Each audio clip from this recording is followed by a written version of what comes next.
বিশেষ করে একটা বিশাল বড় চ্যানেল আছে ইউটিউব কোম্পানির লাইসেন্স প্রাপ্ত চ্যানেল, যে চ্যানেলটার নাম হচ্ছে মনজুর বিন আব্দুল জলিল। মনজুর বিন আব্দুল জলিল এই চ্যানেলটাকে আপনারা বেশি বেশি করে সাবস্ক্রাইব করবেন, লাইক করবেন, কমেন্ট করবেন, তাহলে আমার মতো আরো অন্য অন্য বক্তাদের বক্তব্য শুনতে পাবেন। হয়েছে তোমার এ ধরাই আগমন, সব কিছু ফেলে চলে যাবে তুমি, আসিলে মরণক্ষণ, আসিলে মরণক্ষণ। আছে তোমার করো ইবাদত, এই দুনিয়া মুসাফির খানা, আর তো কোনো দিন ফিরে আসবে না, আর তো কোনো দিন ফিরে আসবে না। বারে বারে ডাকিছে এই খবর আসিছে, বারে বারে ডাকিছে এই খবর আসিছে, যেতে হবে কবরে ভুলে যেও না, আর তো কোনো দিন ফিরে আসবে না, আর তো কোনো দিন ফিরে আসবে না। যেদিন হবে মরণ ঘর ছুটিবে তখন, বুঝিতে পারিবে বন্ধু কবরের জ্বলন, বলিবে ছেড়ে দাও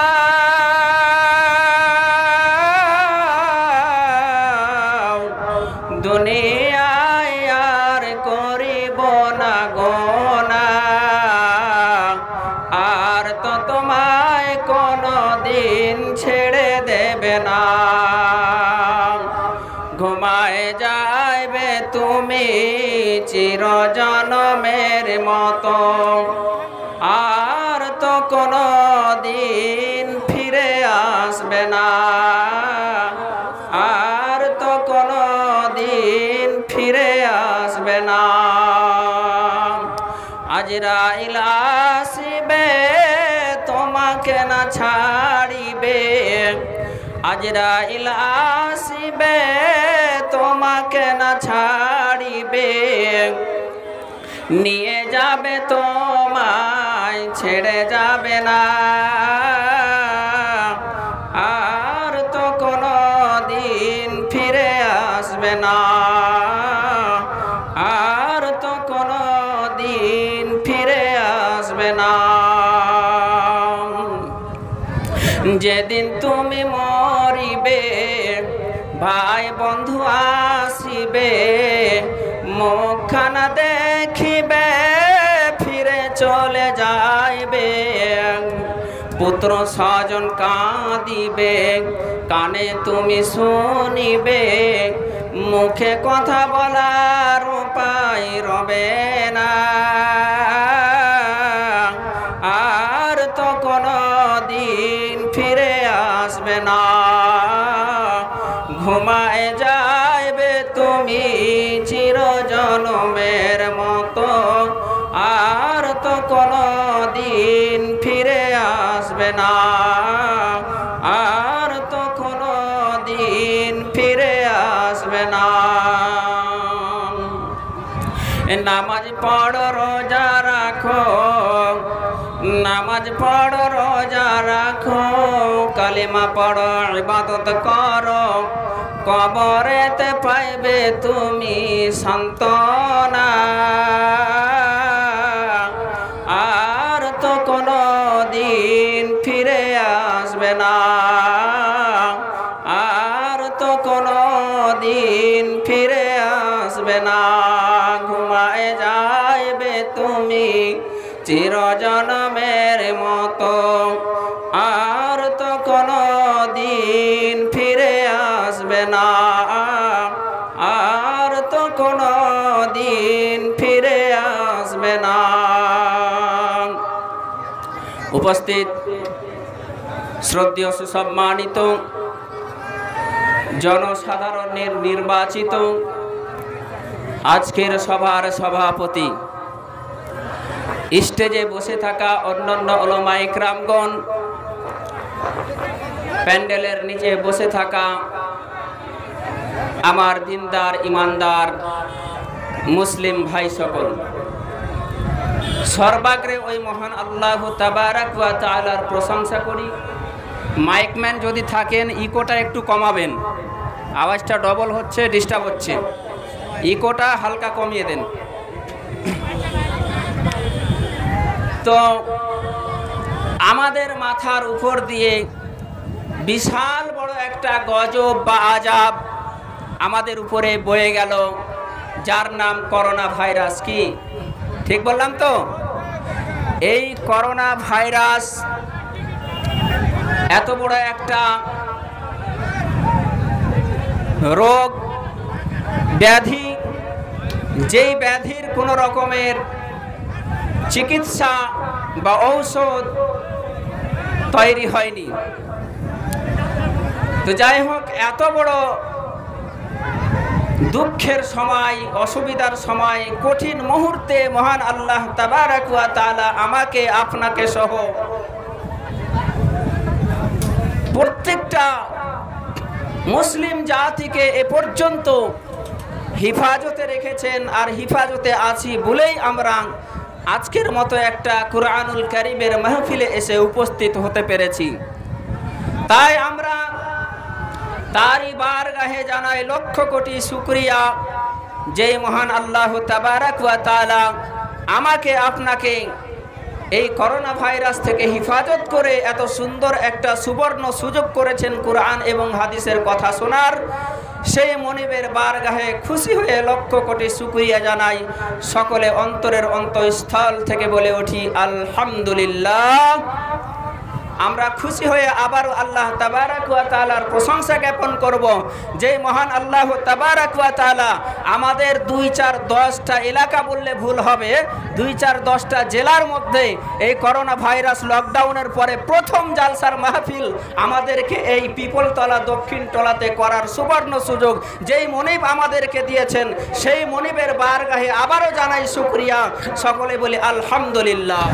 তো মহান আল্লাহ তাবারাক ওয়া তাআলার প্রশংসার পরে আমরা একটুখানি সেই মহান মানবের প্রতি দুরূদ পাঠ করব, যে মহান মানব, যে মহানায়ক আজকে শুধু মুসলমান নয়, পৃথিবীতে যতগুলো গোত্র আছে, যতগুলো ধর্ম আছে, যতগুলো ধর্মবর্ণের মানুষ আছে, প্রত্যেকটা মানুষের কাছ পর্যন্ত যেই আল্লাহর নবী ইসলাম খানাকে পৌঁছে দিয়েছেন, পৌঁছাতে পেরেছেন, সেই মহানবীর প্রতি আমরা একটুখানি দুরূদ পাঠ করব। আমরা সকলে মনে মনে বলি আল্লাহুম্মা সাল্লি আলা মুহাম্মাদিন ওয়া আলা আলি মুহাম্মাদ কামা সাল্লাইতা আলা ইব্রাহিম ওয়া আলা আলি ইব্রাহিম ইন্নাকা হামিদুম মাজিদ। আল্লাহুম্মা বারিক আলা মুহাম্মাদিন ওয়া আলা আলি মুহাম্মাদ কামা বারাকতা আলা ইব্রাহিম ওয়া আলা আলি ইব্রাহিম ইন্নাকা হামিদুম মাজিদ। তো বন্ধুগণ, আমি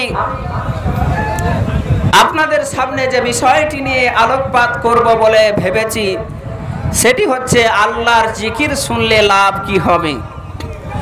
আল্লাহর জিকির যে মজলিসে হয়, সেই মজলিসের জিকির যদি আমরা শুনি তবে আমাদের লাভ কি হবে, আমাদের প্রতিদান স্বরূপ আমরা কি পাব।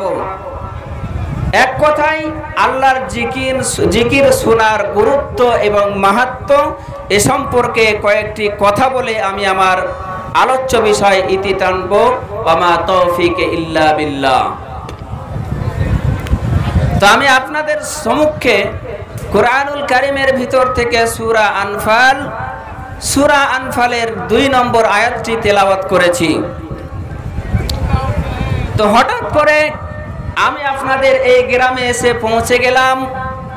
আল্লাহ তাবারাক ওয়া তাআলা আমার এই জায়গায় রিজিক লিখেছেন বলে কোনো না কোনো বাহানাতে আমি এখানে চলে আসলাম, অথচ আমার কাছে কোনো খবর নেই। খবর হলো কিভাবে? শেখ ইবাদুল্লাহ আল ইসলাহি আমার খুব কাছের বন্ধু, এত কাছের বন্ধু আর হয় না। ওনার সাথে ফোনের মাধ্যমে কথা হলো। আমি গত কালকে আমার শ্বশুর বাড়িতে এসেছি, আপনাদের এলাকাতে আমার শ্বশুর বাড়ি। আপনারা চাঁদপুর সুইচ গেটের পরে যে চাঁদপুর আছে ওখানে আমার শ্বশুর বাড়ি। তা আপনাদের এলাকাতে আমি আপনাদের বাংরুয়াতে একবার এসেছিলাম প্রধান বক্তা হিসাবে, আর সুইচ গেটে এসেছিলাম। আর ইনশাআল্লাহ আমার বক্তব্য ইউটিউবে পাবেন। বিশেষ করে একটা বিশাল বড় চ্যানেল আছে ইউটিউব কোম্পানির লাইসেন্স প্রাপ্ত চ্যানেল, যে চ্যানেলটার নাম হচ্ছে মনজুর বিন আব্দুল জলিল। মনজুর বিন আব্দুল জলিল এই চ্যানেলটাকে আপনারা বেশি বেশি করে সাবস্ক্রাইব করবেন, লাইক করবেন, কমেন্ট করবেন, তাহলে আমার মতো আরও অন্য অন্য বক্তাদের বক্তব্য শুনতে পাবেন। আর আমার একটা নিজস্ব চ্যানেল আছে যেটার নাম হচ্ছে ডব্লিউবি মুসলিম টিভি। ডব্লিউবি মুসলিম টিভিতে আমি ছাড়া আরও অন্যান্য বক্তাদের বক্তব্য পাবেন ইনশাআল্লাহ। তো যাই হোক, আল্লাহ তাবারাক ওয়া তাআলা আমাদেরকে কত বড় সুবর্ণ সুযোগ দিয়েছেন যে আমরা 5 কিলোমিটার, 10 কিলোমিটার, 50 কিলোমিটার অতিক্রম করে বক্তব্য শোনার জন্য যেতাম। কিন্তু মহান আল্লাহ তাবারাক ওয়া তাআলা এমন একটা স্যাটেলাইটের ব্যবস্থা করে দিয়েছেন, যে স্যাটেলাইটের মাধ্যমে আজকে এখানে বক্তব্য হবে। সুদূর সৌদি আরব থেকে দেখবে, সুদূর নেপাল থেকে দেখবে, সুদূর কুয়েত থেকে দেখবে, যেখানে বসে থাকবে সেখান থেকেই শুধু একবার ডাটাটা অন করলেই বক্তব্যটা লাইভ সম্প্রচার হবে, তারা সেখান থেকে দেখতে পাবে। বলুন আলহামদুলিল্লাহ। কিছুদিন আগে আমরা ইউটিউব খুললে শুধু নগ্ন ছবি, গান, ফিল্মে ভরে যেত, কিন্তু এখন আলহামদুলিল্লাহ যে আমরা ইউটিউব খুললে বিভিন্ন মৌলানাদের বক্তব্য শুনতে পাচ্ছি, তাই না? বক্তব্যতে ভরে গেছে ইউটিউব। আর বিশেষ করে একজন হানাফি আলিম তিনি বলছিলেন যে আমরা যখনই কোনো বিষয় ইউটিউবে সার্চ করি তো বেশিরভাগ আহলে হাদিস উলামারা ইউটিউবকে ঘিরে রেখেছে, আমাদের কোনো বক্তব্য আসে না। এটা একটা আল্লাহ রাব্বুল আলামিনের বড় নিয়ামত, জোরে বলি আলহামদুলিল্লাহ। এবার এই যে বক্তব্য, আপনি এখানে কোরআনের মাহফিলে শুধু গাড়ির উপরে বসে বসে শুনছেন, কেউ হয়তো মোবাইলে শুনছে, তো এই যে বক্তব্য এগুলো তো আল্লাহর জিকির নাকি ভাই? এখানে কি কোরআন এবং হাদিসের বাইরে কথা হয়? যদি হয় তো কোরআন এবং হাদিসকে মিডিল অবস্থায় রেখে, মানে ওই আয়াতটাকে বা হাদিসের অংশটুকুকে বোঝাবার জন্য দুনিয়াবি কোনো মানে উদাহরণ দিয়ে বোঝানো হয়। তো এখানে কোরআন এবং হাদিসের বাইরে কোনো কথা হয় না, অতএব এটা একটা জিকিরের মজলিস। সেই রকমই আপনাদেরকে শোনাচ্ছি। আল্লাহ তাবারাক ওয়া তাআলা সূরাতুল আনফালের ভিতরে 2 নম্বর আয়াতে যেই কথাটা বলছেন আপনাদের সম্পর্কে, যে বক্তব্য শুনলে লাভ কি হবে, আল্লাহ তাবারাক ওয়া তাআলা সূরাতুল আনফালের ভিতরে ঘোষণা দিয়ে বলছেন, বিসমিল্লাহির রহমানির রহিম, ইন্নামাল মুমিনুনা আল্লাযীনা ইযা যুকিরাল্লাহ ইন্নামাল মুমিনুনা আল্লাযীনা ইযা যুকিরাল্লাহু ওয়াজিলাত কুলুবুহুম ওয়া ইযা তুলিয়াত আলাইহিম আয়াতুহু যাদাতুহুম ঈমানা। আমার আল্লাহ তাবারাক ওয়া তাআলা এই আয়াতের ভিতরে যে কথাটা বলতে চাইলেন, যে কথাটা বোঝাতে চাইলেন, সেটা হচ্ছে আল্লাহ তাবারাক ওয়া তাআলা একজন ব্যক্তির পরিচয় দিতে চাইলেন। আজকে পৃথিবীর বুকে কোনো মানুষকে যদি বলা হয়, ভাই নামাজ কেন পড়ো না, চলো একটু নামাজ পড়ে আসি, চলো একটু কোরআনের কথা শুনে আসি, লোকটা তখন আপনাকে উল্টা ফতোয়া মেরে দেয়, আমি নামাজ না পড়তে পারি, ঈমান চাঙ্গা আছে। ভাই আছে এরকম? যার নামাজ নাই ওর আবার কিসের ঈমান রে ভাই? যার নামাজ নাই ওর আবার কিসের ঈমান? আর নিজেকে বলে আমি মুমিন, আমি মুমিন, নিজের পরিচয় নিজেই দেয়। তো আল্লাহ তাবারাক ওয়া তাআলা এখানে মুমিন ব্যক্তির প্রথম যে গুণটা বর্ণনা করছেন আর মুমিন ব্যক্তির পরিচয় যেটা দিচ্ছেন, আজকে আমি আনিকুল ইসলাম উত্তর দিনাজপুর থেকে এসে পাঞ্জাবি পরে, মাথায় টুপি পায়জামা পরে আমি ভাবছি আমাকে খুব বড় একজন মুমিন বান্দা। যদি বলে যে মুমিন বান্দা, মুমিন লোক কোনগুলোকে বলা হয় বা সেগুলোর আচরণ কিরকম, আমি তখন অহংকার বলে দিচ্ছি মুমিন চিনতে পারছো না, এই দেখো সাদা পাঞ্জাবি, সাদা পাজামা, সাদা টুপি লাগিয়ে আছি, এর চাইতে বড় আলামত আর মুমিনের কি হতে পারে? এটা আমাদের ধারণা, কিন্তু আমার আল্লাহর ধারণা আলাদা। আল্লাহ তাবারাক ওয়া তাআলা আমাকে আপনাকে যে পরিচয়টা দিচ্ছেন যে এই গুণগুলো থাকলে আপনাকে মুমিন বলা যাবে, অন্যথায় মুমিন বলা যাবে না। তো মুমিন বান্দার প্রথম যে গুণটা হতে হবে, এই আয়াতের ভিতরে আল্লাহ তাবারাক ওয়া তাআলা যে কথাটা বলছেন, ইজা যুকিরাল্লাহু ওয়াজিলাত কুলুবুহুম, যখন তার সামনে আল্লাহর জিকির করা হবে, কোরআনের কথা বলা হবে, হাদিসের কথা বলা হবে, সঙ্গে সঙ্গে তার অন্তরটা কম্পনরত হয়ে যাবে, অন্তরে ভূমিকম্প উঠে যাবে, তার অন্তরটা কাঁপতে থাকবে, ক্রন্দন করবে, চোখ দিয়ে অশ্রু বে জমিনে পড়বে। এমন সময় সে আল্লাহর দরবারে দুইখানা হাত তুলে দিয়ে বলবে, রব্বুল আলামিন, জীবনে যা করলাম পাপ করেছি মাওলা, আজকে আমার 50 বছর বয়স হয়ে গেছে মাওলা, কিন্তু তোমাকে চিনতে পারিনি। আজকে আমি তোমার কোরআনের কথা শুনে, হাদিসের কথা শুনে, তোমার জিকির শুনে আমার অন্তরখানা ক্রন্দনরত হয়ে গেছে আল্লাহ, আমার অন্তরখানা কাঁদো কাঁদো স্বর হয়ে গেছে, চোখ দিয়ে অশ্রু বে পড়ছে আল্লাহ। আল্লাহ গো, আমি যা কিছু করেছি সমস্ত ভুল করেছি মাওলা, তুমি আমাকে ক্ষমা করে দাও, আমাকে মাফ করে দাও আল্লাহ। যেদিন লোকটা কোরআনের কথা শুনলো আর হঠাৎ করে এই বদলাওটা তার মধ্যে চলে আসলো, এই পরিবর্তন তার মধ্যে চলে আসলো, সে আর বেঈমান হয়ে থাকতে পারবে না। যখন কোরআনের কথা শুনবে, হাদিসের কথা শুনবে, সঙ্গে সঙ্গে বুকটা যেন দুরু করে কাঁপতে শুরু করবে, অন্তরটা কাঁপতে শুরু করবে, চোখ দিয়ে অশ্রু বে জমিনে পড়বে, আর শুধু আল্লাহর কাছে ক্ষমা প্রার্থনা হবে। এ হচ্ছে মুমিনের প্রথম নাম্বার গুণ, যেটা এই আয়াতের ভিতরে আল্লাহ তাবারাক ওয়া তাআলা বলছেন।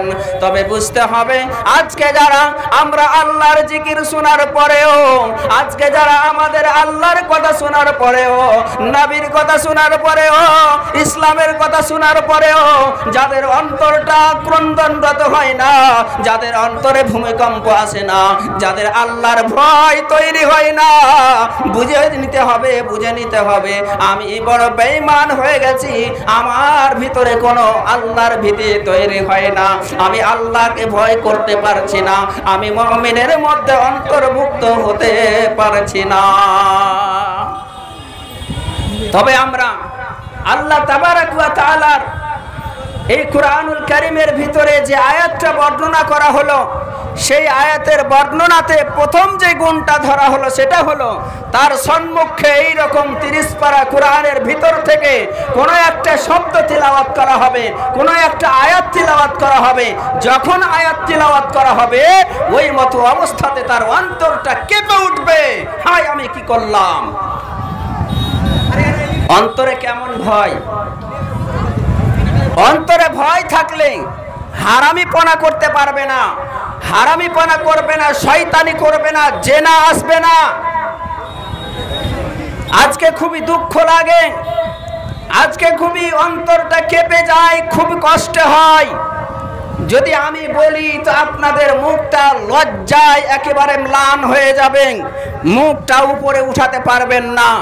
বাংলাদেশের একটা খবর বলছি, গত 15 দিনের মধ্যে এই খবরটা ঘটেছে। একজন সন্তান তার নিজের মায়ের সাথে কুকর্ম করে ধর্ষণ করেছে, নাউজুবিল্লাহ জোরে বলি।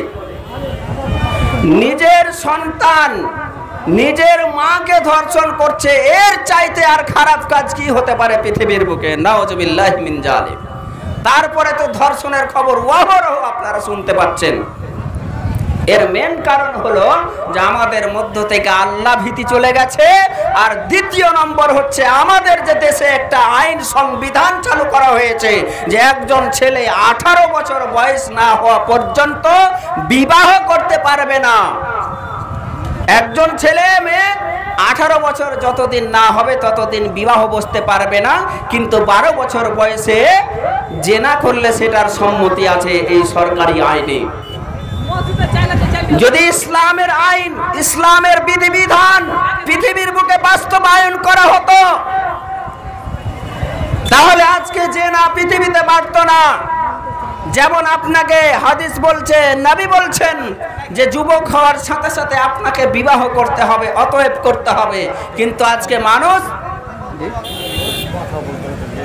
বলেন টিকিট বন্ধ করে দাও, মসজিদে চাই।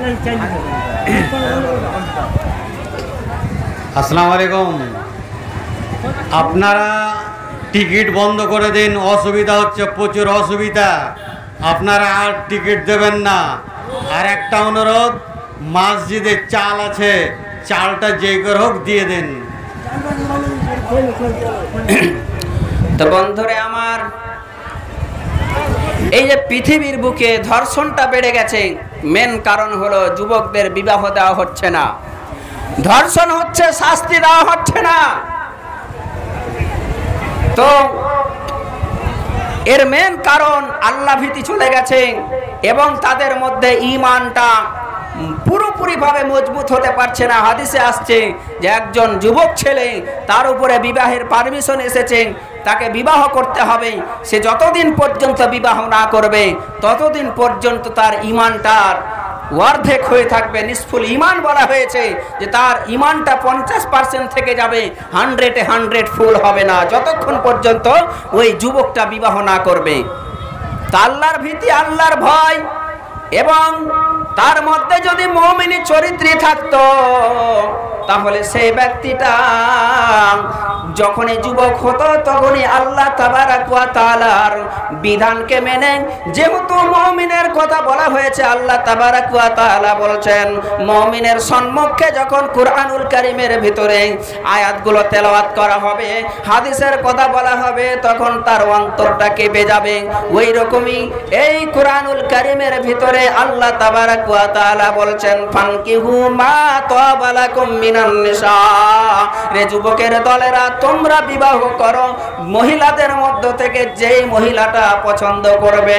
যাই হোক, এটা আমার বিষয় নয়, শুধু বলছিলাম আজকে আল্লাহ ভীতি উঠে যাওয়ার কারণে জমিনের বুকে ধর্ষণ বেড়ে গেছে, জমিনের বুকে জেনা বেড়ে গেছে, জমিনের বুকে আল্লাহওয়ালা কমে গেছে। মেন কারণ হলো তারা আল্লাহর কথা শুনে নিজের অন্তরটাকে পরিবর্তন করতে পারছে না, জীবনে পরিবর্তন নিয়ে আসতে পারছে না। এই জন্য তারা কি হচ্ছে, বিভিন্ন রকমের পাপে লিপ্ত হচ্ছে, গুনাহ করছে। আল্লাহ তাবারাক ওয়া তাআলা প্রথম যে গুণটা বর্ণনা করলেন আয়াতের ভিতরে, সেটা হচ্ছে কুরআনুল কারীমের আয়াত তেলাওয়াত করা হবে আর অন্তরটা কেঁপে যাবে। শুধু তাই নয়, জাদাতুহুম ঈমানাও ওয়া আলা রাব্বিহিম ইয়াতাওয়াক্কালুন। দ্বিতীয় নম্বর গুণটা শুনে নাও, যখন তারা কুরআনুল কারীমের আয়াত শুনে তাদের অন্তরটা কেঁপে উঠবে। অন্তরটা কেঁপে ওঠার পরে তাদের ঈমানটা চাঙ্গা হয়ে যাবে, সতেজ হয়ে যাবে। সুবহানাল্লাহ, নারায়ে তাকবীর। কেমন করে ঈমান চাঙ্গা হবে? এই ধান কাটার সিজনে যারা পাইট আছে, পাইট বোঝেন তো ভাটিয়া ভাষা, পাইটেরা কি করে, ক্যাঁচা পাঝায় কুমারের বাড়িতে গিয়ে। তো 6 মাস ধরে কোনো ধান কাটা হয়নি, ক্যাঁচাটা রাখার পরে ক্যাঁচাতে আপনার মরচুনা পড়ে গেছে, জং লেগে গেছে, ধারও বসে গেছে। তখন ওই ক্যাঁচা নিয়ে যায় কামারের বাড়িতে। আপনারা কামার বলেন তো না? তো ওই কামারের বাড়িতে নিয়ে যাওয়ার পরে কামার তখন আগুনের ভাটিটাকে একেবারে জ্বালিয়ে দেয়। আর যখন আগুনের ভাটিতে আগুনটা দাও দাও দাও দাও করে জ্বলতে শুরু করে, ওই অবস্থাতে মরচুনা লাগা ক্যাঁচাটাকে আগুনের ভিতরে ঢুকিয়ে দেয়। আর যখন ঢুকিয়ে দেয় কেচ্চাটাও সঙ্গে সঙ্গে আগুনের মতো লাল দগদগ হয়ে যায়, নরম হয়ে যায়। আবার ওই কেচ্চাটাকে একটা লোহার উপরে রেখে আর একটা লোহার হাতুড়ি দিয়ে পিটনি দেয়, আর যেমন পিটনি দেয় তেমন পিটনি খাওয়ার সাথে সাথে সাথে সাথে কেচ্চা থেকে মরচুনাগুলো জং লেগে ছুটে কি ছুটে না জি? আর জং ছুটে মনে হচ্ছে যে এখনই বাজার থেকে লইয়া কেচ্চা কিনে নিয়ে এনো, এরকম হয় না?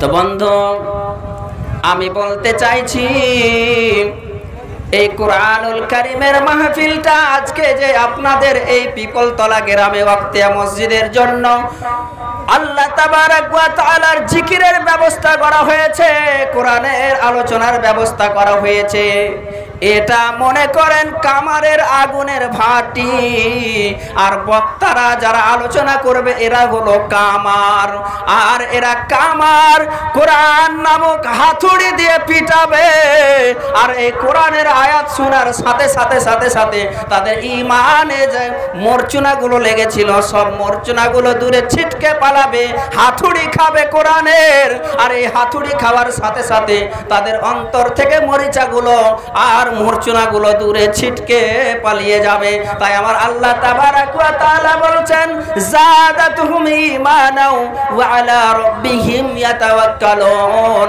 যখন তাদের সামনে কোরআন তেলাওয়াত করা হবে, কোরআনের কথা বলা হবে, হাদিসের কথা বলা হবে, তখন তাদের ঈমানটাকে আমি আল্লাহ বৃদ্ধি করে দিই।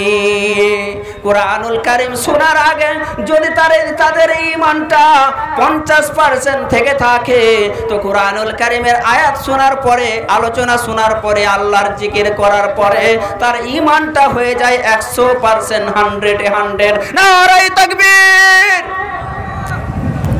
তাহলে এত বড় একটা গুরুত্বপূর্ণ মাহফিলে এসেছি আমরা। লাস্ট যে কথাটা ওয়া আলা রাব্বিহিম ইয়াতাওয়াক্কালুন, যারা কুরআনুল কারীমের জিকির শুননেওয়ালা হবে, মুমিন হবে,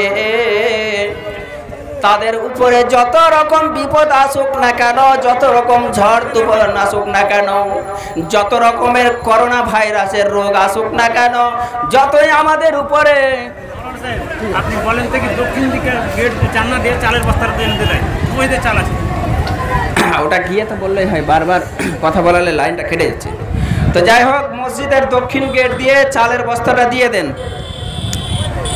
তো বলছিলাম যে যারা কোরআনের কথা শুনবে, আল্লাহর জিকির শুনবে, আল্লাহর জিকির করবে, তাদের গুণ হলো যে তারা সর্ব অবস্থায় আল্লাহ তাবারাক ওয়া তাআলার উপরে ভরসা করবে। নাকি মাজারে গিয়ে, ভাই মাজারে গিয়ে মাথা ঠুকে বলবে পীর বাবা সাহেব আমাকে এই করোনা ভাইরাস মুক্ত করে দেন,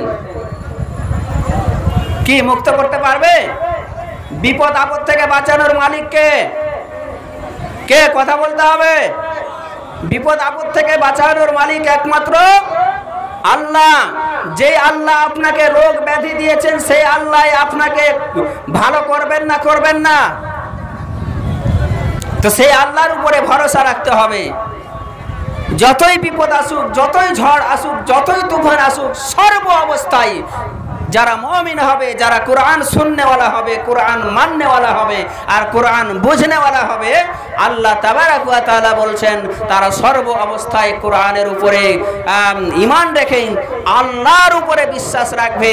আমার আল্লাহ আমাকে বিপদ দিয়েছেন মানে আমার আল্লাহ আমাকে বিপদ থেকে রক্ষা করবেনই করবেন। তবে আমাদেরকে আল্লাহ তাবারাক ওয়া তাআলার সাথে সম্পর্কটাকে ভালো রাখতে হবে। কেমন সম্পর্ক ভালো রাখতে হবে? বিদায় হজে বিশ্বনবী জনাবে মুহাম্মদুর রাসূলুল্লাহ সাল্লাল্লাহু আলাইহি ওয়াসাল্লাম তিনি আর হজ করতে পাবেন না। শেষ হজ, ওই শেষ হজে তিনি বলেছিলেন যে রে আমার উম্মতেরা, তোমরা জেনে শুনে তোমরা অলসতা করে দিয়ে এই নামাজ পড়ছি পড়বো, আজ নয় কাল, কাল নয় পরশু, মেয়ের বিয়ে দিই, তারপরে পড়বো, দাড়ি বের হয়নি, আবি যাবি বাহানা করে কাটিয়ে দেয়। তো বিশ্বনবী বলছেন ওয়ালা তাতরুকান্না সালাতান মাকতুবাতান মুতাআম্মিদান ফাইন্না মান তারাকা সালাতান মাকতুবাতান মুতাআম্মিদান। রে আমার উম্মতেরা, তোমরা শুনে নাও, তোমরা জেনে শুনে অলসতা করে দিয়ে তোমরা জানার পরেও কোনোদিন নামাজকে ছেড়ে দিও না। কেননা নামাজ এমন একটা মিডিয়া, নামাজ এমন একটা চ্যানেল, নামাজ এমন একটা আল্লাহর সাথে কথা বলার মোবাইল ফোন, নামাজ এমন একটা আল্লাহর সাথে সম্পর্ককে কাছে করে দেওয়ার মতো সম্পর্ক, যে নামাজের মাধ্যম দিয়ে আমরা মহান আল্লাহ তাবারাক ওয়া তাআলার সাথে কথা বলি। আর আমরা নামাজের মাধ্যমে সমস্ত কিছু আল্লাহর কাছে চাই। আর আল্লাহ তাবারাক ওয়া তাআলার যদি আমরা নামাজ না পড়ি তবে আমাদের উপরে কোনো সাহায্য আসবে না। যেহেতু বিশ্বনবী বলেছেন ফাকাদ বারিয়াত মিনহু জিম্মাতুল্লাহ, যে ব্যক্তি পৃথিবীর বুকে নামাজকে ছেড়ে দেয়, নামাজ পড়ে না, আজান হচ্ছে হাইয়া আলাস সালাম, হাইয়া আলাল ফালাহ,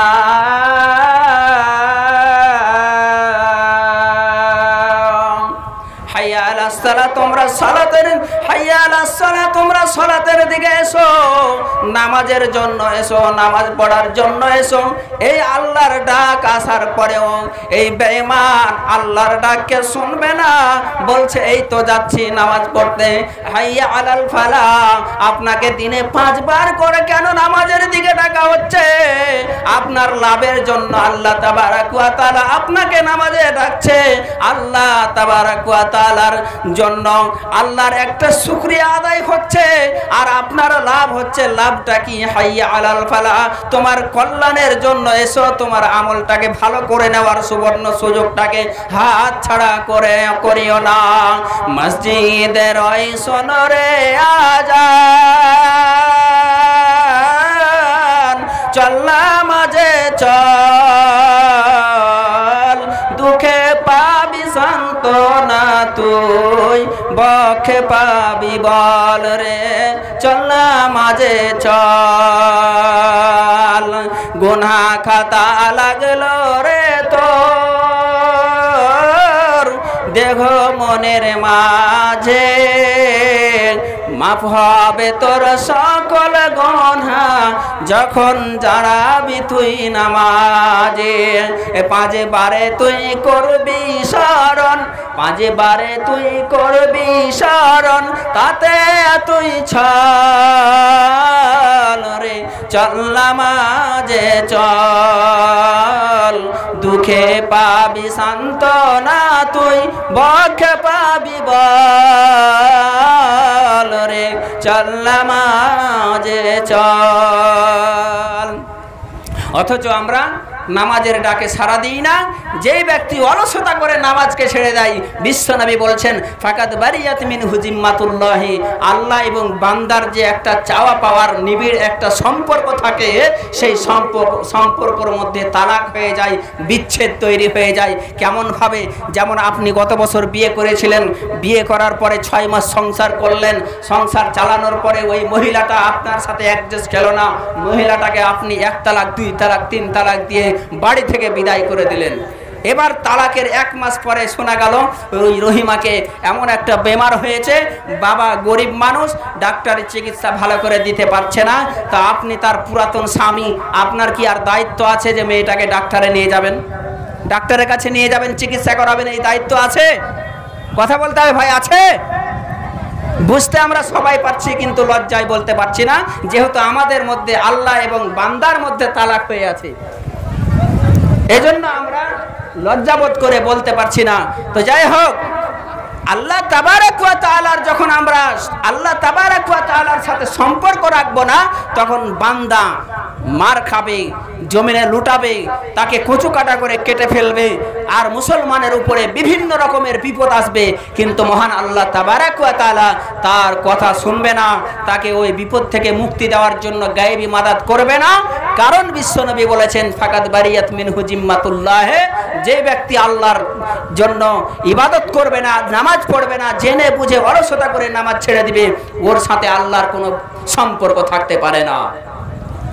তো বন্ধুরে আমার, আমরা নামাজ নামে যে বড় ইবাদতটা, সেই ইবাদত থেকে দূরে সরে গেছি, ইবাদত থেকে গাফিল হয়ে গেছি। আর এই ইবাদত থেকে গাফিল হওয়ার কারণে আমরা আল্লাহর উপরে ভরসাটাকে পুরোপুরি ভাবে অটল করতে পারছি না। আমরা পুরোপুরি ভাবে আল্লাহর উপরে বিশ্বাস রাখতে পারছি না, যার কারণে আমাদের উপরে এত রকমের বিপদ আপদ গজব আসছে। আর মুসলমান কচু কাটা হয়ে কেটে যাচ্ছে, বটি বটি পিস হয়ে যাচ্ছে। মুসলমানের উপরে সব রকম বিপদ আসছে। এর একমাত্র কারণ হলো আল্লাহর উপরে তারা গাফেল হয়ে গেছে, আল্লাহর উপরে ভরসা করছে না, কোরআনের কথা শুনছে না, জিকির শুনছে না। এই কারণে আজকে মুসলমান পদদলিত হয়েছে, মুসলমান লাঞ্ছিত হয়েছে। অথচ আজকে এই যে দেখেন পিপলতলা দক্ষিণ টোলা ওয়াক্তিয়া মসজিদের উন্নতি কল্পে কোরআন এবং হাদিসের যে একটা কথা শোনার সুবর্ণ সুযোগ করা হয়েছে, এই মাহফিলে এসে বসছে না। দোকানে যান, রাস্তাঘাটে যান, হাঁটতে পারবেন না। কপাল পুড়ে গেছে এদের কপাল পুড়ে গেছে, এদের ভাগ্যটাই শেষ হয়ে গেছে, জীবনটা এরা বরবাদ করে দিল। এদের জীবনটা ধন্য করার জন্য এত বড় একটা সুবর্ণ সুযোগ, এত বড় একটা গুরুত্বপূর্ণ মাহফিলে এসে বসতে পারল না। যে মাহফিল সম্পর্কে বিশ্বনবী জনাবে মুহাম্মদুর রাসূলুল্লাহ সাল্লাল্লাহু আলাইহি ওয়াসাল্লাম বুখারী শরীফ প্রথম খণ্ড হাদিস নাম্বার 66 হাদিসের রাবি হযরতে আবু ওয়াকিদ আল-লাইসি রাদিয়াল্লাহু তাআলা আনহু তিনি হাদিস বর্ণনা করছেন। আজকে যেমন জলসা হচ্ছে, কোরআনের কথা বলা হচ্ছে, হাদিসের কথা বলা হচ্ছে, ওই রকমই বিশ্বনবী মসজিদের ভিতরে সাহাবাদেরকে জমায়েত করে কথা বলছিলেন, আর কোরআনের কথা বলছিলেন, হাদিসের কথা বলছিলেন। এমন অবস্থায় হাদিসের কথা চলাকালীন, বক্তব্য চলাকালীন তিনটা লোক আসলো, আর ওই তিনটা লোক একটু দাঁড়িয়ে থাকলো। আর দাঁড়ানোর পরে দুইজন ব্যক্তি সামনে দিকে ফাঁকা জায়গা দেখে বসে গেল। দুইজন ব্যক্তি কি করলো, যেমন এখানে কাঁড়ির জায়গাটা ফাঁকা পড়ে আছে, ওইখানে একটা লোক দাঁড়িয়ে আছে, ওখান থেকে দেখতে পাচ্ছে সামনে জায়গাটা খালি আছে, সে বসে গেল। আরেকজন লোক সামনে জায়গা খালি আছে, অথচ সেই লোকটা শরম করছেন, লজ্জাবোধ করছেন যে বিশ্বনবী বক্তব্য দিচ্ছেন আর বিশ্বনবীর চোখে চোখ পড়ে যাবে। সে শরম করলেন যে আল্লাহর নবীর সামনে গিয়ে আমি এত নগণ্য মানুষ, ছোট মানুষ কি করে বসবো। তখন সে একটু পিছনে বসলেন, আর প্রথম ব্যক্তি সামনে বসলেন। আর 3 নম্বর যে হতভাগা লোকটা ছিল একটু দাঁড়ালো, দেখলো কে কোথায় বসে আছে, কিভাবে আলোচনা হচ্ছে, কোথাকার বক্তা, আর কিরকম দোকান লেগেছে, বাজার লেগেছে, হোটেল কিরকম আছে, সমস্ত দেখলো আর পালালো, দেখলো আর পালালো। তো বিশ্বনবী হঠাৎ করে বক্তব্য দেওয়া হয়ে গেল, আর বক্তব্য দেওয়ার শেষে নিজে থেকে আবার একটা বক্তব্য দিবেন, তাই সাহাবাদেরকে জিজ্ঞেস করছেন, ওগো আমার সাহাবারা, আমি কি তোমাদেরকে 3টা লোক সম্পর্কে বলবো না? তো বিশ্বনবী বলতে চাইবেন, বিশ্বনবীর মতো এত বড় একটা বক্তা বলতে চাইবে, আর সাহাবাদের মতো শ্রোতা এরা শুনতে চাইবে না, এরকম হবে জি ভাই? সাহাবারা বলছেন, আল্লাহ রাসূল আপনি বলেন। বিশ্বনবী বলছেন, রে আমার সাহাবাবর্গরা তোমরা শুনে নাও, আমি যখন কোরআনের কথা বলছিলাম, হাদিসের কথা বলছিলাম, আমি যখন তোমাদেরকে আলোচনা শোনাচ্ছিলাম, এমতো অবস্থায় 3টা লোক আসলো, আর ওই 3টে লোকের একটা লোক সামনে বসে গেল। আল্লাহ তাবারাক ওয়া তাআলা ওই লোকটার কি গুরুত্ব দিয়েছে, কি মাহাত্ম্য দিয়েছে, কতটা দাম দিয়েছে তোমরা শুনে নাও রে বন্ধু। আল্লাহ তাবারাক ওয়া তাআলার নবী বলছেন, ওই লোকটার পিছনের সমস্ত গুনাহগুলোকে মাফ করে দেওয়া হয়েছে। জোরে বলা যাবে না সুবহানাল্লাহ? সুবহানাল্লাহ, সুবহানাল্লাহ ওয়ালহামদুলিল্লাহ, লা ইলাহা ইল্লাল্লাহ। তাহলে ওই লোকটা সামনে বসলো কোরআনের কথা শোনার জন্য, দাম কি হলো? পিছনের সমস্ত গুনাহ মাফ করা হলো। বুখারীর হাদিস বলছি, হাদিস বুখারী প্রথম খণ্ড হাদিস নম্বর 66। আপনি খুঁজবেন, যদি বই পড়ার ওইরকম সামর্থ্য না থাকে বা জ্ঞান না থাকে, আপনারা এই অ্যান্ড্রয়েড ফোনে একটা আল হাদিস বলে অ্যাপ আছে, প্লে স্টোরে যাবেন, আল হাদিস লিখবেন, আল হাদিস লিখবেন, যতগুলো হাদিসের কিতাব আছে ওই অ্যাপটার মধ্যে ভরা আছে। ওখানে শুধু আমি হাদিস নাম্বার 66 বললাম, সার্চ বক্সে গিয়ে 66 লিখবেন, শুধু 66, ওই হাদিসটা চলে আসবে বাংলা অর্থ সহ। তো যাই হোক, প্রথম ব্যক্তি যে বসলেন ওই প্রথম ব্যক্তির পিছনের কি করা হলো, গুনাহকে মাফ করা হলো। বিশ্বনবী বলছেন, দ্বিতীয় ব্যক্তির দাম কতটুকু আমার আল্লাহ দিয়েছেন শোনো। দ্বিতীয় ব্যক্তি লজ্জাবোধ করেছে, শরম করেছে, এই জন্য আল্লাহ তাবারাক ওয়া তাআলা ওকে দেখে শরম করেছে, লজ্জা করেছে। শুধু তাই নয়, তারও পিছনের গুনাহগুলোকে মাফ করে দিয়েছে। সুবহানাল্লাহ।